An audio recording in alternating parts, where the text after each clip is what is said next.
Bismillahirrahmanirrahim. Assalamualaikum warahmatullahi wabarakatuh.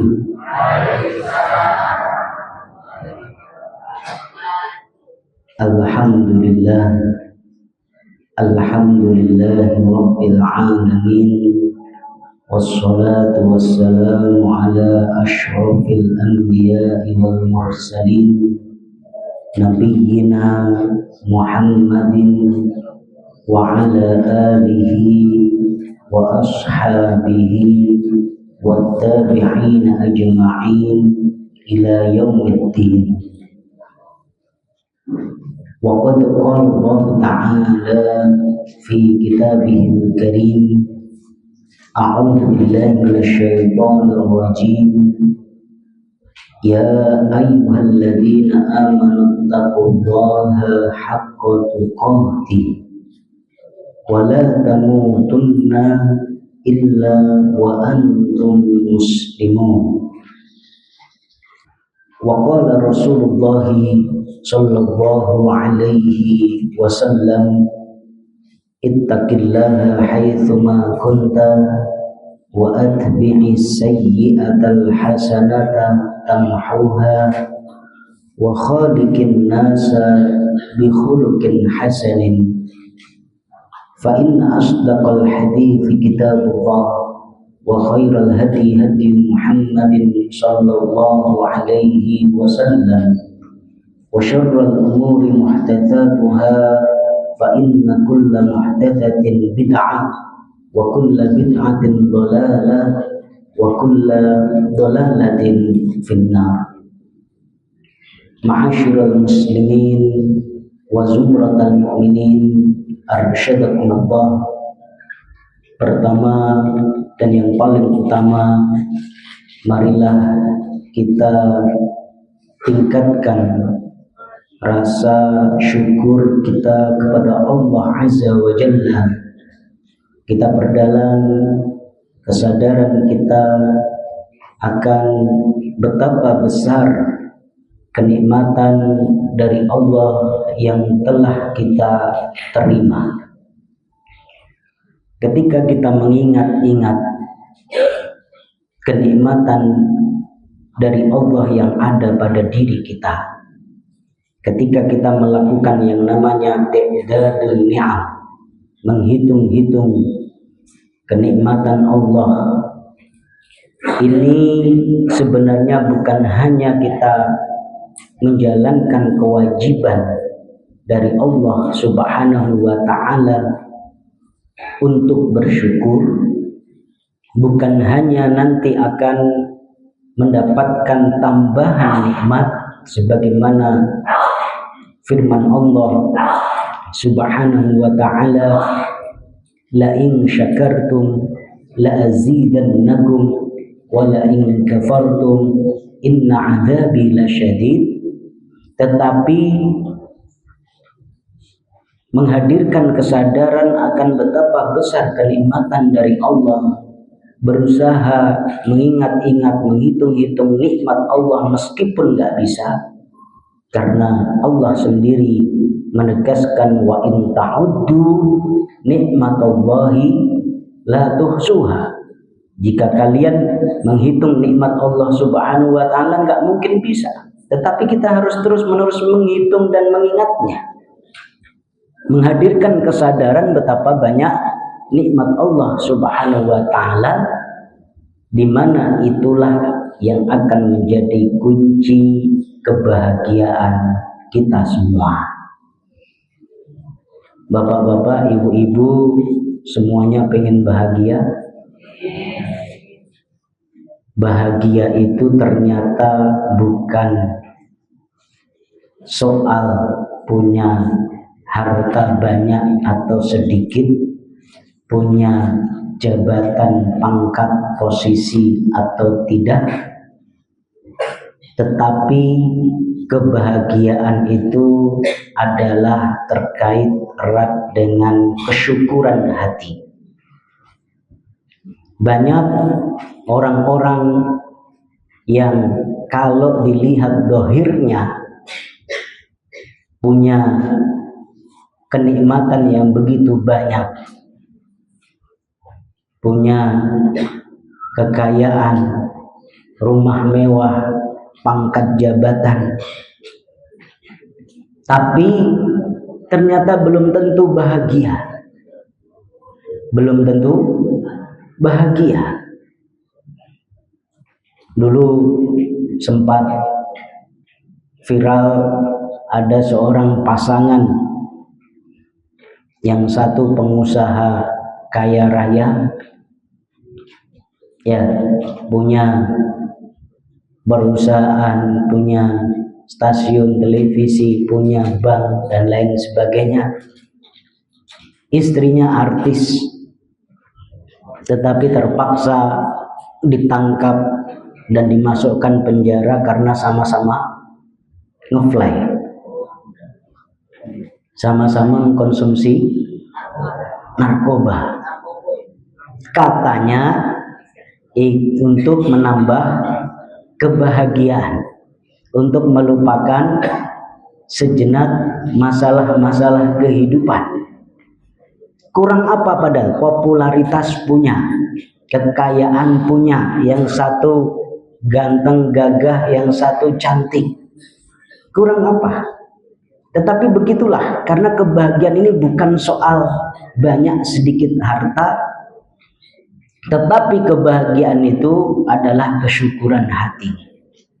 Ketika kita bersyukur dengan apa yang kita miliki, ketika kita bersyukur dengan apa yang Allah berikan, qanaah, trimo ing pandum, kemudian ditambah lagi ketika kita bisa melaksanakan apa yang dianjurkan oleh Rasulullah Shallallahu Alaihi Wasallam, undur ila man huwa asfal minkum, lihatlah kepada siapa yang lebih rendah dari dirimu dalam masalah dunia, wala tandur ila man huwa fawqakum, dan jangan melihat kepada yang posisinya lebih tinggi daripada kita terkait dengan dunia. Kalau itu yang kita lakukan, ditambah dengan ta'dadun ni'am, menghadirkan, mengingat-ingat, menghitung-hitung kenikmatan Allah Subhanahu wa ta'ala, itu yang akan membuat kita bahagia. Itu yang akan membuat kita tidak kecewa, gersulo atas kenikmatan, atas pembagian dan takdir dari Allah Subhanahu wa ta'ala. Kalau kita merasa rumah kita kesempitan, mungkin rumah kita masuk dalam kategori RSSSSS, rumah sangat sederhana sampai sikil susah selonjor. Ya, bersyukurlah, banyak orang lain yang belum punya rumah, banyak yang masih ngontrak. Ketika ditanya pekerjaannya apa, kontraktor. Wah, hebat sekali. Ternyata kontraktor rumah, ngontrak. Bahkan sesekali jalan-jalan kita ke pinggir-pinggir rel, ke pinggir-pinggir sungai, banyak yang mereka harus membuat gubuk-gubuk di sana. Dari situ kemudian kita akan bersyukur. Tapi kalau yang kita lihat tetangga kita, depan rumah kita, teman kita yang rumahnya mewah, yang rumahnya tingkat 10 kalau perlu, nggak ada habisnya. Maka kalau kaitannya dengan dunia, Rasulullah Shallallahu Alaihi Wasallam menganjurkan kita untuk melihat kepada yang lebih rendah dan jangan melihat kepada yang lebih tinggi. Nanti akan berlaku apa pepatah rumput tetangga lebih hijau. Padahal nek diparani ya podo hijaunya. Wong podo-podo rumput. Padahal kita sendiri juga punya rumput. Begitulah manusia. Sebaliknya kalau kaitannya dengan masalah-masalah ukhrawi, lihat kepada yang lebih tinggi. Ya, diingatkan untuk zakat, malah nesu. Ya, aku mending cek gelem infak raketang sedikit. Ya, kuwi tanggoku ora tau infak blas. Lihat jangan yang lebih rendah kalau soal ukhrawiyah. Diajak pengajian, aku mending cek gelem ngrungokke pengajian ning YouTube, kayak bojoku kayak blas ora tau ngaji, ora tau. Jangan lihat yang lebih rendah. Kalau soal ukhrawiyah, lihat yang lebih tinggi. Ini jamaah sekalian yang dirahmati oleh Allah Subhanahu wa taala, yang akan membuat hidup kita bahagia. Ya, yang akan membuat hidup kita terbebas dari beban-beban, karena seringkali beban kehidupan itu bukan betul-betul karena ada beban, tapi kita karena merasa terbebani, merasa terbebani dengan ekspektasi kita, terbebani dengan lifestyle gaya hidup kita, terbebani dengan penilaian-penilaian orang lain yang kita harapkan, terbebani dengan validasi orang lain yang kita impikan. Stres sendiri kita.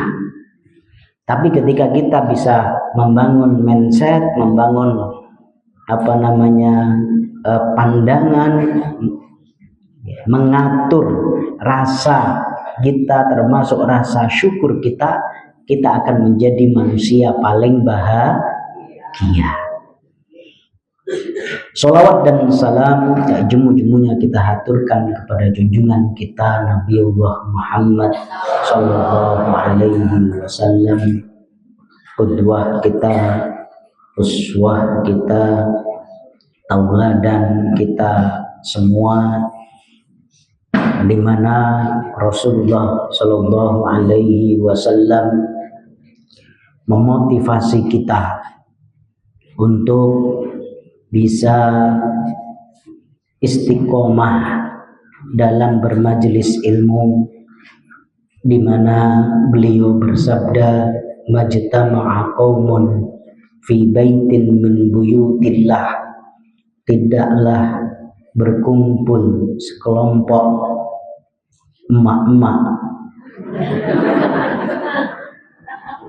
dan bapak-bapak. Ini ada peningkatan ya, ada bapak-bapaknya.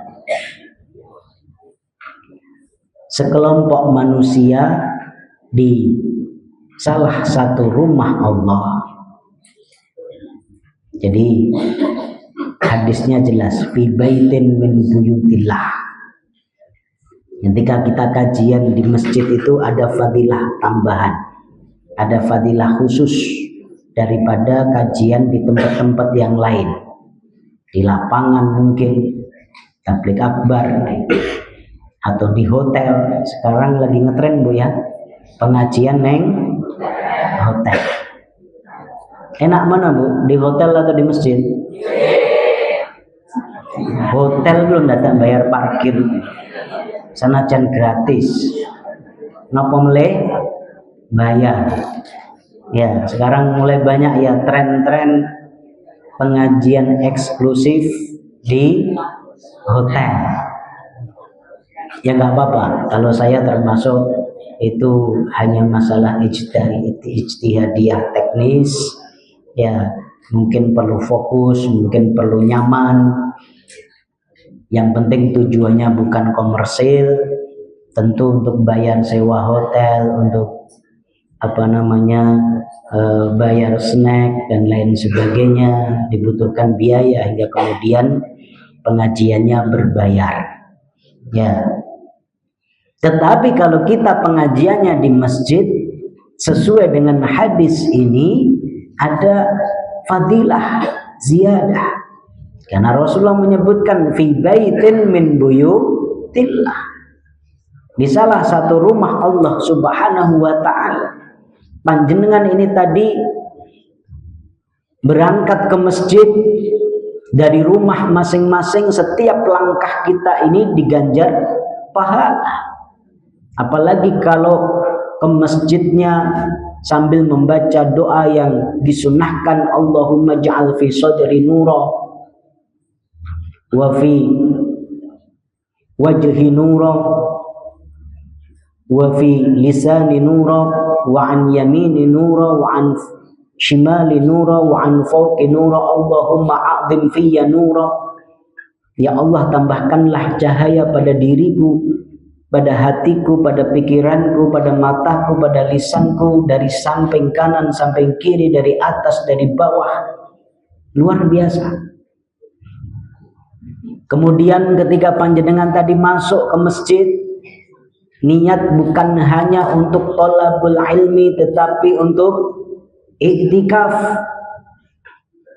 Ya, karena iktikaf itu sebenarnya tidak hanya terbatas 10 hari terakhir di bulan Ramadan. Ketika kita duduk seperti ini, walau sa'ah. Sa'ah ini kalau bahasa Arab sekarang artinya sejam. Jadi pas ya dengan kajian kita sejam. Tapi sebenarnya maknanya meskipun hanya sesaat, sudah jadi bahasa Indonesia. Sesaat niku napa? Saat itu adalah ukuran waktu yang lebih kecil daripada detik katanya. Jadi walaupun cuma sebentar kita niat iktikaf, insya Allah dapat pahala iktikaf. Maka kalau di masjid-masjid lama ya, di Solo Raya ini seperti di Masjid Agung Surakarta atau di Masjid Takmirul Islam, ya, itu biasanya ada kaligrafi ditempel di dinding masjid, ditulis apa? Nawaitul iktikaf. Biar orang kalau masuk masjid itu sekalian niat iktikaf meskipun cuma sebentar. Itu kalau di masjid. Kalau di hotel, masa iktikafnya di hotel?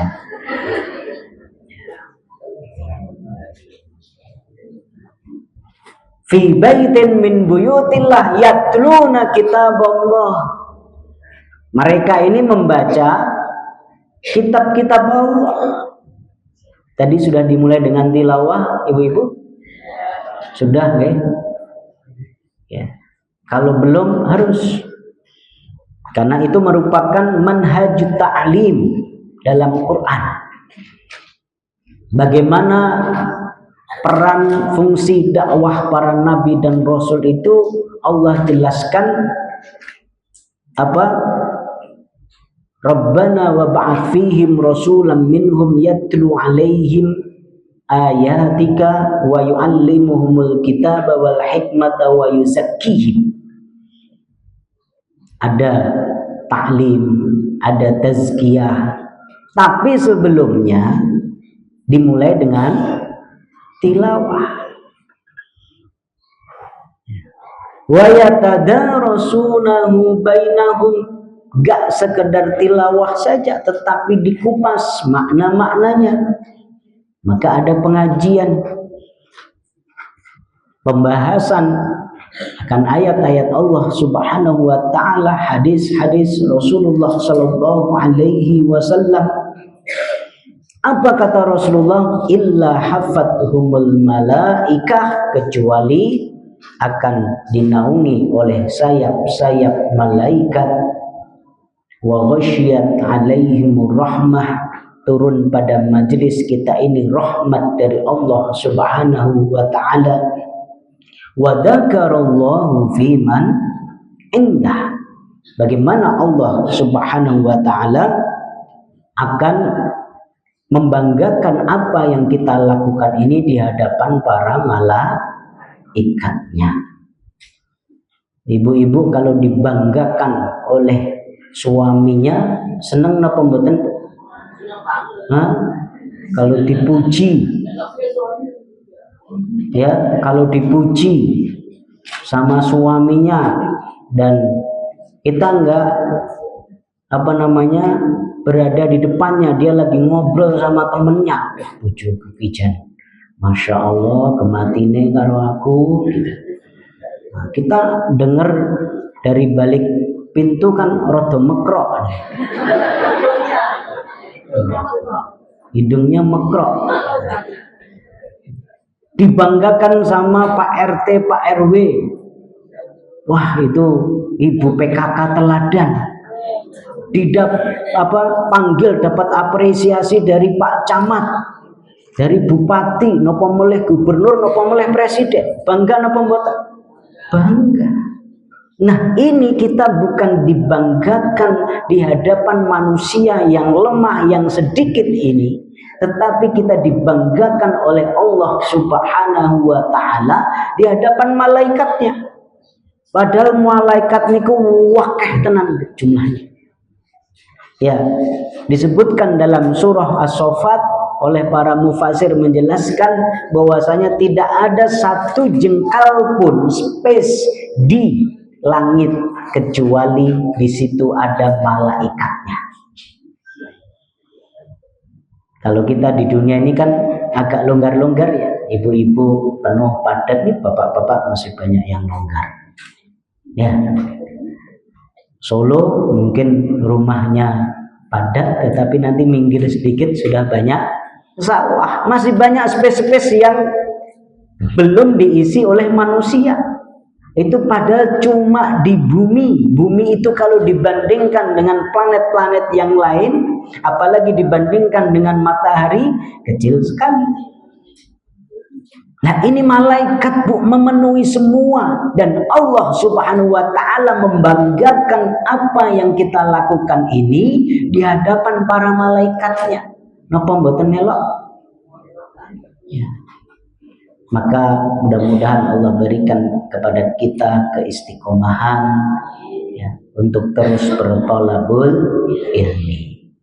Ma'asyiral muslimin wa zumratal mu'minin, arsyadakumullah. Pada kesempatan pagi hari ini saya nggak diminta tema tertentu ya, maka kita bebas menyampaikan, dan saya hanya ingin mengingatkan bahwasanya hari ini adalah hari Jumat ya, hari Jumat. Hari Jumat ini adalah hari istimewa. Kalau dalam Islam, hari Jumat merupakan sayyidul ayyam, hari yang terbaik. Ketika disebut sebagai hari yang terbaik, bukan berarti yang lain jelek. Ya, karena sebagian masyarakat itu mempunyai kepercayaan adanya hari-hari sial, waktu-waktu sial, termasuk saat ini kita berada di awal bulan Safar. Bulan Safar itu, Safar mempunyai akar kata yang sama dengan sifar, kosong artinya, karena ketika itu orang-orang Arab jahiliyah mereka mengkosongkan kota Mekah tiap bulan Safar. Kemudian orang-orang Arab jahiliyah ini mempunyai keyakinan bahwasanya bulan ini, bulan Safar, bulan penuh musibah, bulan penuh bencana, maka mereka harus melakukan ritual-ritual tertentu biar terselamatkan dari bencana. Maka sampai Rasulullah Shallallahu Alaihi Wasallam mengingatkan, la adwa wala tiyarata wala safar. Tidak boleh ada keyakinan bahwasanya tertular penyakit kecuali dengan izin Allah. Tidak boleh ada keyakinan tatoyur.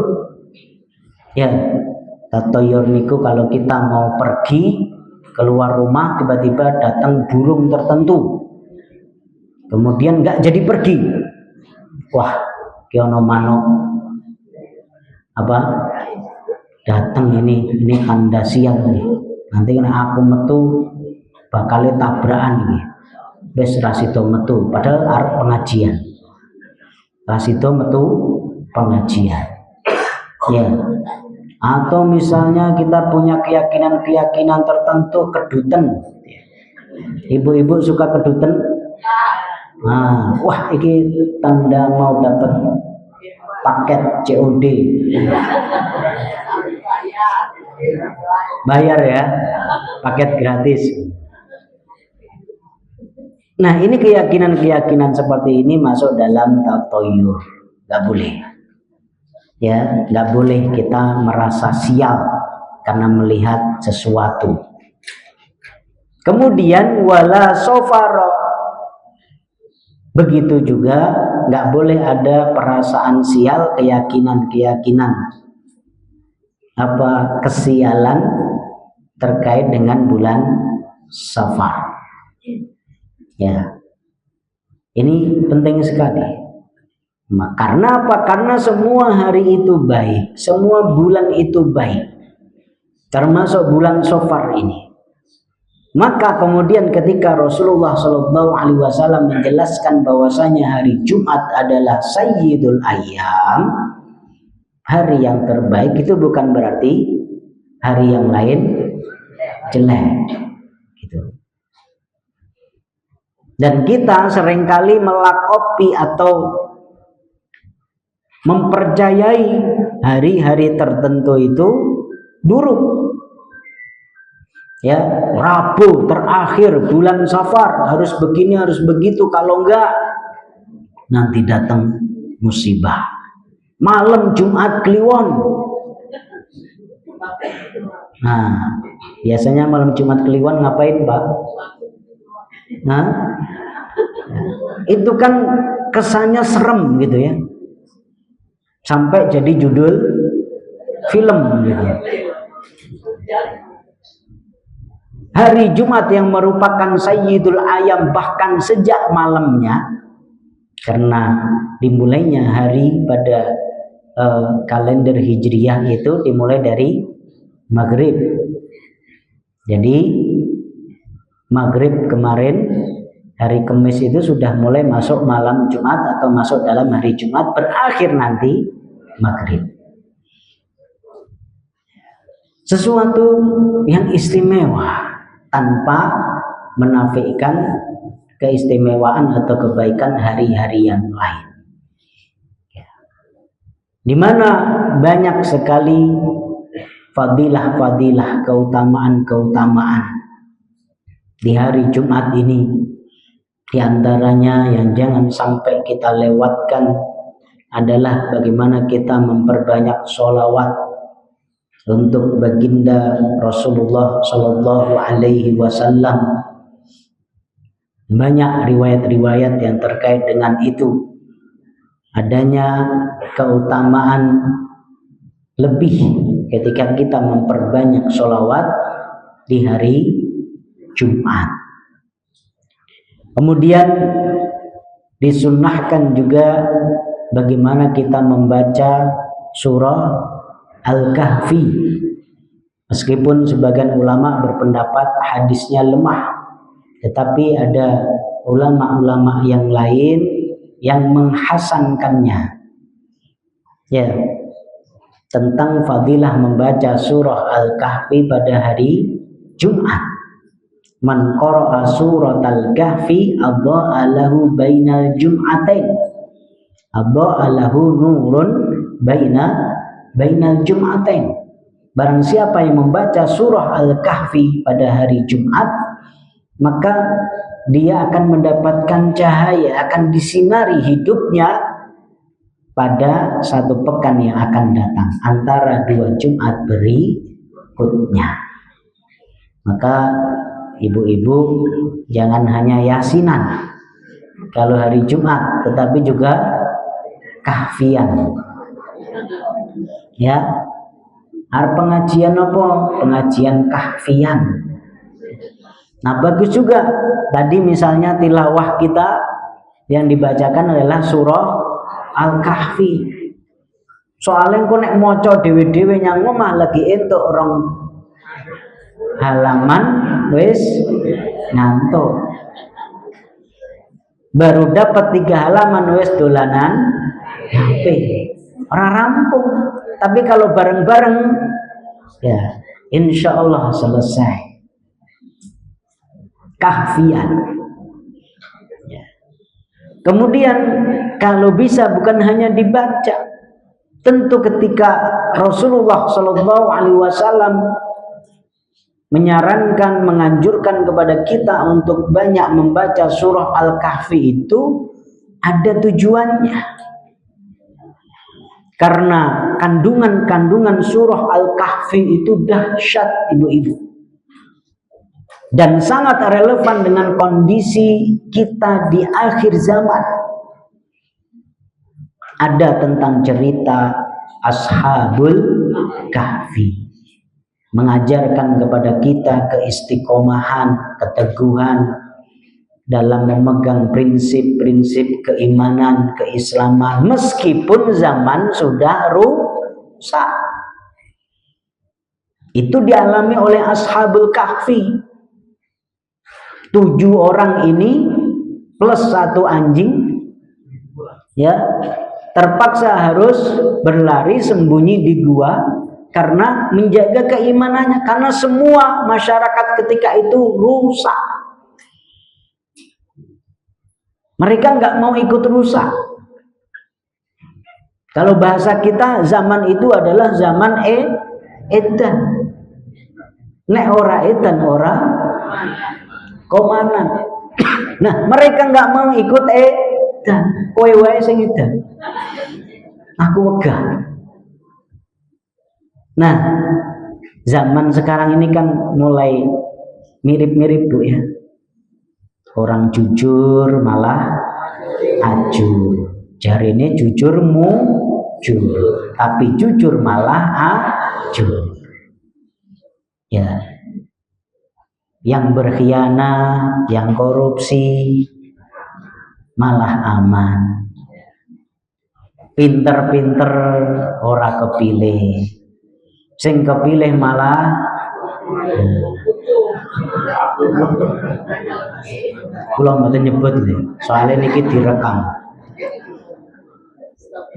Jadi kewalik-walik, wolak-waliking zaman.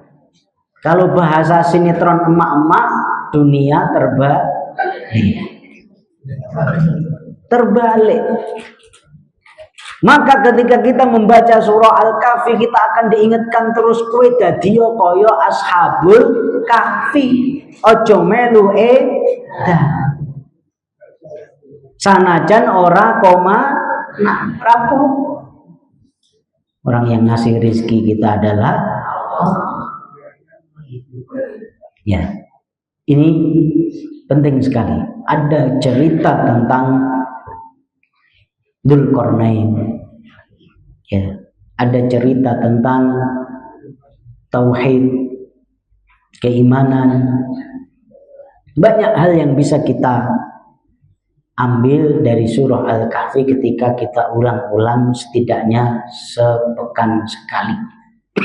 Boleh dibaca malam Jumat, boleh dibaca pagi seperti ini, waktunya sampai nanti maghrib. Kemudian bapak-bapak, ibu-ibu disunahkan juga melaksanakan mandi besar. Mandi besar atau mandi junub. Mandi junub niku ada yang wajib, ada yang sunnah. Kalau saya biasanya setiap mandi saya selalu mandi besar. Ya, mandi besar. Karena nanggung udah terlanjur basah, ya sudah mandi besar sekalian. Apa gunanya mandi kecil-kecil? Ya, biar dapat pahala diniatkan mandi besar. Karena mandi besar ini luar biasa. Saya baru sadar ketika dimulai dengan wudhu.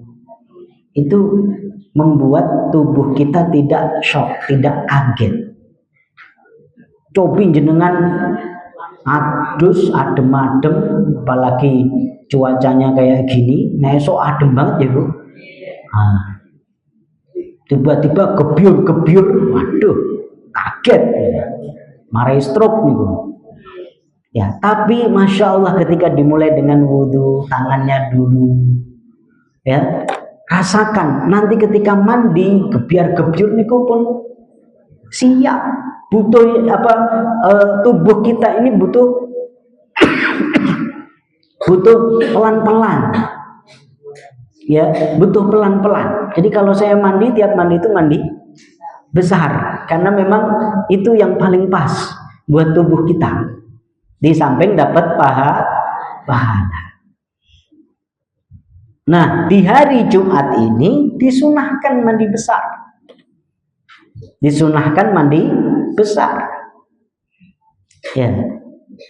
Bahkan sebagian ulama mewajibkannya. Sebagian madhab pada yang berpendapat mandi junub, mandi besar di hari Jumat itu wajib. Meskipun jumhur ulama berpendapat sunnah, tapi ada yang berkata menyampaikan wajib. Saya waktu itu ketika di Madinah baru sadar, oh pantesan diwajibkan.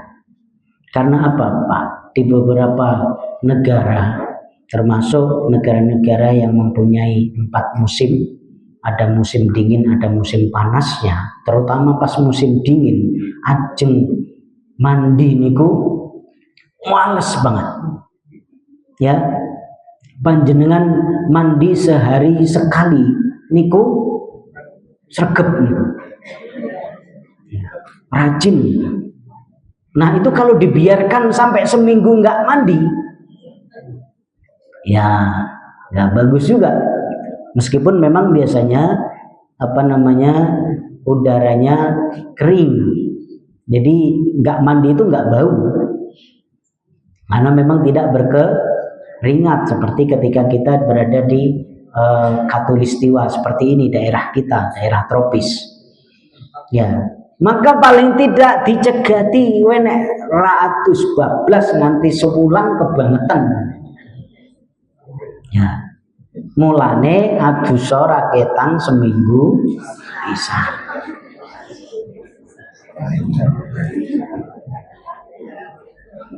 Itu banyak teman-teman saya banyak kayak gitu. Karena musim dingin. Ya, kalau enggak karena junub ya ratus gitu. Karena memang enggak keluar keringat, enggak bau dan lain sebagainya. Nah, maka hikmahnya seperti ini. Paling tidak seminggu sekali dipastikan kita mandi. Bapak-bapak sudah mandi semua? Alhamdulillah. Kalau belum mandi, habis ini mandi, Pak. Niat mandi besar. Ya, mandi Jumat. Nah, bahasa kita dulu mandi Jumat. Kalau nggak bisa menjelang Jumat, ya esok wis diniatke sisan. Diniatkan sekalian mandi Jumat. Kemudian jamaah sekalian, untuk bapak-bapak khususnya dianjurkan, disunahkan untuk bersegera datang ke masjid. Banyak riwayat-riwayat yang menjelaskan tentang keutamaan bersegera ke masjid untuk menghadiri sholat Jumat. Ya, ibu-ibu boleh Jumatan boten? Boleh. Ya, cuma seringkali secara teknis masjid-masjid kita ini buat bapak-bapak saja kurang, maka diprioritaskan buat yang wajib. Kalau laki-laki wajib, kalau ibu-ibu boten. Tapi nah ini juga ada hikmahnya. diwajibkannya sholat Jumat dan di situ ada khutbah, setidaknya kita itu dengerin nasihat seminggu sekali. Kalau nggak ada sholat Jumat, ya nek sregep kayak jenengan itu pengajian. Habis ini pengajian di Kadipolo, ya, engko bar luhur pengajian yang di meneh. Bar ngasar pengajian meleh, bar maghrib pengajian meleh. Ketika ngisi biodata hobi pengajian. Tapi niku kan jenengan. Ya, banyak orang-orang lain itu nggak sempat pengajian atau males pengajian atau karena sibuk dan lain sebagainya. Maka kemudian dipaksa oleh Allah Subhanahu wa taala, syariat dibuat sedemikian rupa orang itu dengerin nasihat rakitang seminggu bisa. Jumatan. Makanya Jumatan jangan terlambat. Ya, karena yang penting tadi dengerin khutbah tadi, biar kita dengar nasihat meskipun sepekan sekali. Ini penting. Ya, penting. Ibu-ibu pun kalau tempatnya memadai dan bagusnya memang disediakan untuk ibu-ibu, dengerin nasihat. Yang penting itu. Saya dulu ketika COVID dan ketika itu masih di Madinah, pemerintahan Arab Saudi sangat ketat banget ya, kurang lebih 2 bulan. 2 bulan itu masjid semuanya ditutup, nggak ada sholat jamaah, nggak ada sholat Jumat. Memang nggak ada yang buka. Ya, saya bayangin ya Allah, aku ora sholat Jumat, 2 bulan gitu. Jadi 2 bulan gak dengerin nasihat. Nah, akhirnya apa yang kita lakukan? Ya, kita mengambil pendapat yang paling ringan. Ada pendapat itu sebagian ulama yang membolehkan sholat Jumat meskipun hanya dengan 2 orang. Jumatan yang ngomah. Ya. Ini bukan soal boleh atau tidak boleh, tapi ini tadi memenuhi apa? Kebutuhan jiwa. Ada yang berpendapat boleh, ya, sama istri sama anak. Gitu. Ya. Kemudian untuk mendapatkan nasihat, alhamdulillah ketika itu di Masjid Nabawi masih ada Jumatan, tapi khusus untuk pegawai-pegawai, tukang-tukang bersih, muadzaf itu. Jadi masyarakat nggak boleh masuk ke Masjid Nabawi, tapi karyawan-karyawannya tetap Jumatan dan live di YouTube. Ya udah, dengerin nasihat lewat YouTube. Ya. Sampai seperti itu, karena yang penting itu kita dapat nasihat itu. Maka semakin awal datang semakin bagus. Fadilahnya kita seperti berkorban dengan sapi, dengan onta, semakin terlambat semakin dikit, semakin kecil hewan yang dikorbankan, kambing, ya, seterusnya, fadilah yang sangat besar. Maka ini penting, revitalisasi khutbah Jumat ini penting. Jangan sampai khutbah Jumat ini, sholat Jumat ini hanya menjadi ritualitas, ya, hanya menjadi sesuatu yang diulang berkali-kali menjadi rutinitas, tapi kemudian miskin makna. Bahkan di beberapa masjid itu ada kurikulum khutbah Jumat. Jadi nggak dibiarkan khotib itu khutbah apa wae sakarepmu, mboten. Sudah ada kurikulumnya. Ya, kurikulum tauhid, kurikulum ibadah, kurikulum akhlak, diatur semua. Karena ini khutbah yang didengarkan oleh masyarakat umum, kehadiran masyarakat ke masjid tinggi. Kalau pengajian gini kan nggak sampai apa di luar enggak. Tapi kalau pas Jumatan penuh, nah ini kesempatan orang-orang pada datang ke masjid karena diwajibkan. Nah, maka khutbahnya juga harus berkualitas. Khutbahnya juga harus bernas, memberikan arahan, tausiah, petunjuk kepada masyarakat. Ini penting, bukan hanya sekedar rutinitas, tetapi harus penuh dengan makna, penuh dengan edukasi, ya harus mencerahkan. Kemudian apalagi fadilah dari hari Jumat? Bagaimana hari Jumat ini banyak saat mustajabah, ya, waktu-waktu, saat-saat yang mustajabah pada hari Jumat. Mustajabah doa kita.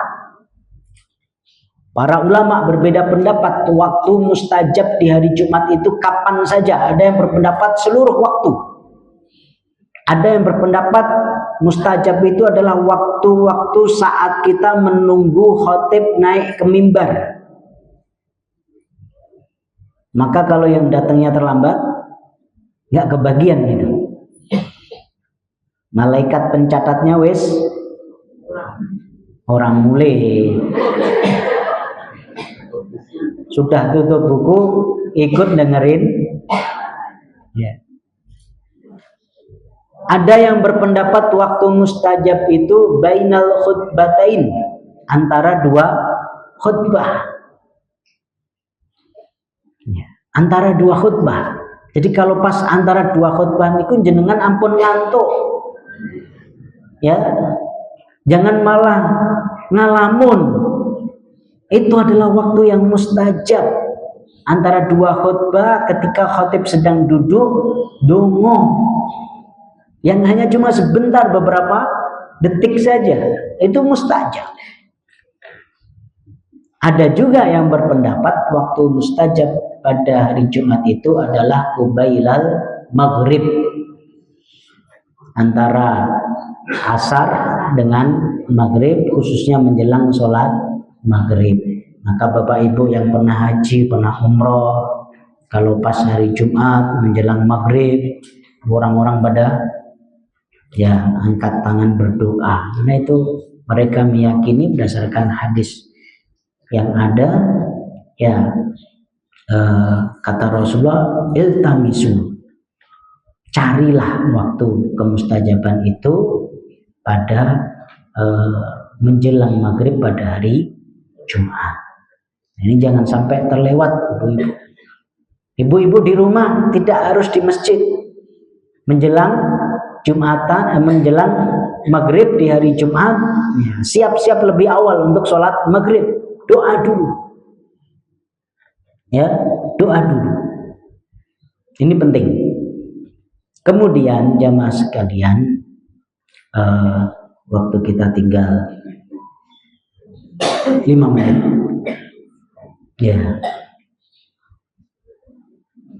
Rasulullah Shallallahu Alaihi Wasallam bersabda, al jum'atu ilal jum'ati kaffaratun lima bainahuma.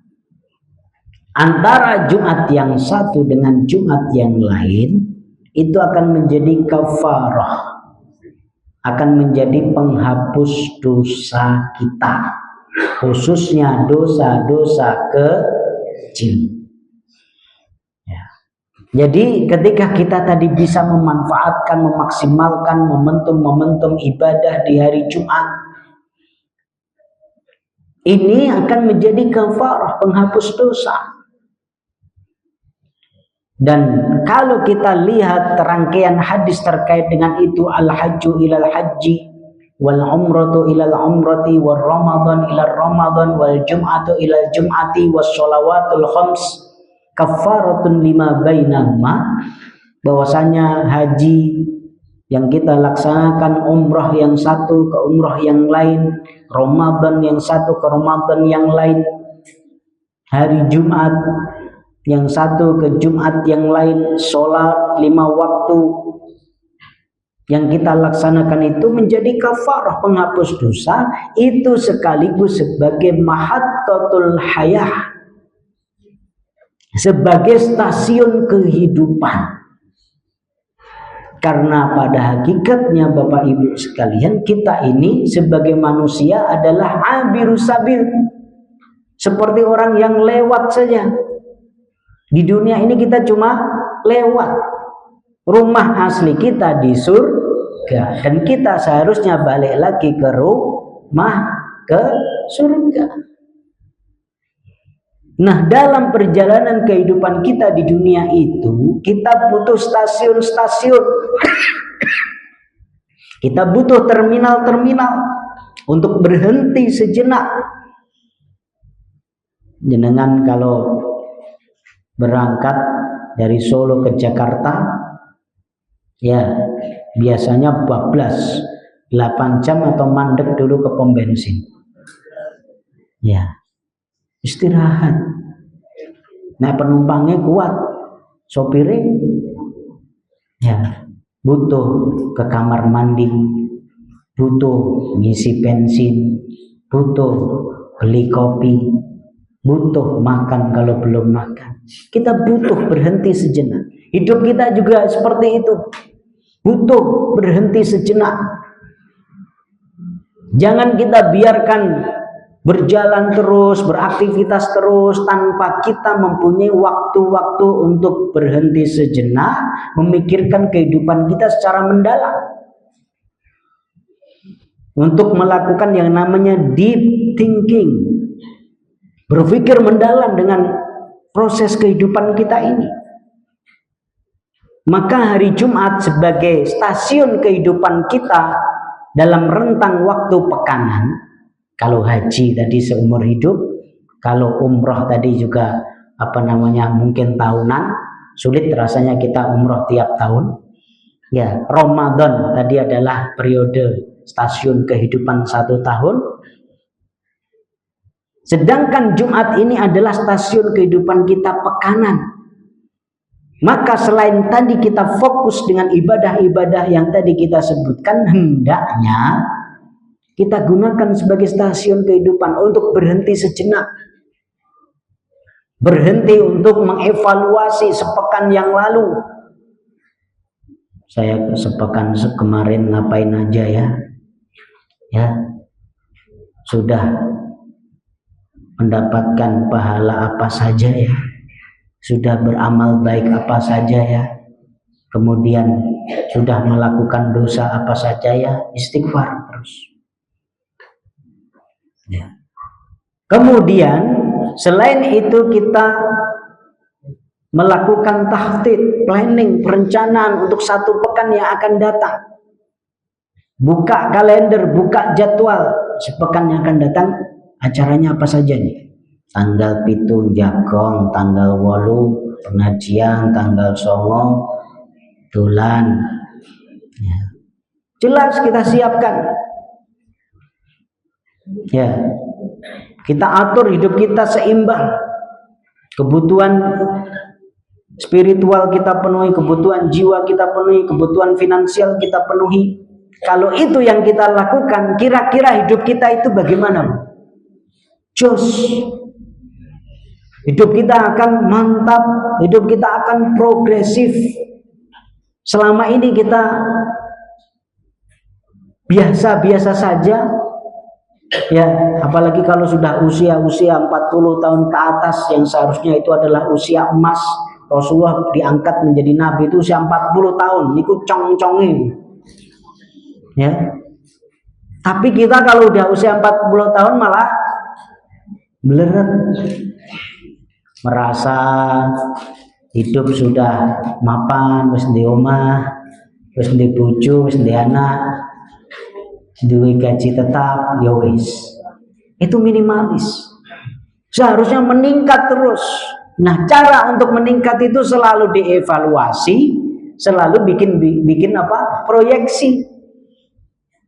Sepekan yang lalu kayak apa, yang kurang kita perbaiki. Wah, sepekan yang lalu aku olahraga blas. Nah, sepekan yang akan datang kita perbaiki. Sepekan yang lalu aku ora sholat duha blas. Sepekan yang akan datang kita perbaiki. Coba kalau hidup kita kayak gitu, kita punya stasiun-stasiun kehidupan. Setidaknya tadi waktu Jumat, hari Jumat seperti ini kita gunakan untuk evaluasi dan membuat proyeksi, insya Allah hidup kita akan lebih berkemajuan, hidup kita akan lebih progresif, hidup kita akan lebih pesat peningkatannya. Ini jamaah sekalian yang dirahmati oleh Allah Subhanahu wa taala, demikian yang bisa kita sampaikan, mudah-mudahan bermanfaat. Jangan biarkan hari Jumat yang istimewa ini berlalu begitu saja tanpa makna, tanpa mengubah apa-apa dari kehidupan kita. Ini adalah hari yang istimewa. Mudah-mudahan kita mendapatkan pahala-pahalanya.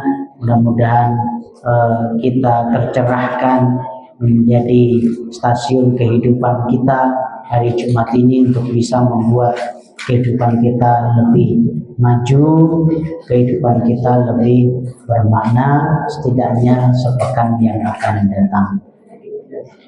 Aqulu ma tasma'un billahi fisabilil haq fastabiqul khairat nasrun minallah wa fathun qarib wa basyiril mu'minin. Wassalamu alaikum warahmatullahi wabarakatuh.